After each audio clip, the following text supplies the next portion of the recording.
டிவிக்கு கொண்டு போய் பாருங்க.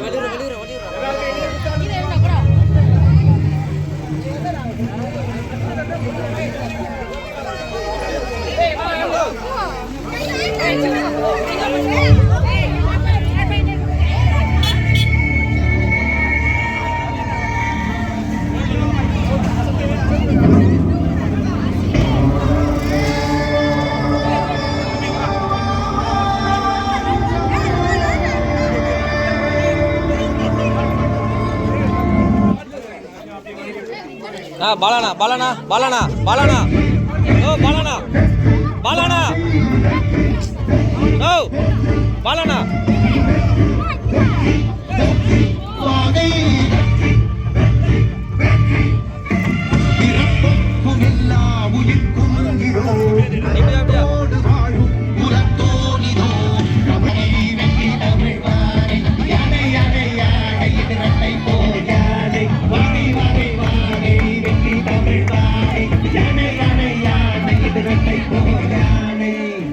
என் நெஞ்சில் குடியிருக்கும் தோழர்களே, பிறப்புக்கும் எல்லா உயிர்க்கும்னு சொன்ன ஆதியோன் திருவள்ளுவருடைய வழியில நம்முடைய தமிழக வெற்றி கழகத்தின் கொள்கை தலைவர்களா பகுத்தறிவு பகலவன் தந்தை பெரியாரையும், பார்போற்றும் பெருந்தலைவர் காமராஜரையும், அரசியல் சட்ட மாமேதை டாக்டர் அம்பேத்கரையும், வீர தமிழ் மங்கை வேலுநாச்சியாரையும், மக்கள் சேவகர் அஞ்சலை அம்மாளையும் நம்முடைய அரசியல் வழிகாட்டிகளாய் ஏற்று சாதி மத பாலின பாகுபாடு இல்லாத சமத்துவ சமுதாயத்தை உண்டாக்க மதச்சார்பற்ற சமூக நீதி கொள்கைகள், அதாவது செக்யூலர் சோஷியல் ஜஸ்டிஸ் ஐடியாலஜிஸோட நம்ம தமிழக வெற்றி கழகத்தின் வழியா உங்களுக்காக உழைக்கணும்னு நான் வரேன்.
சத்கமய தமசோமா ஜோதிர்கமய வித்யோமா சாந்தி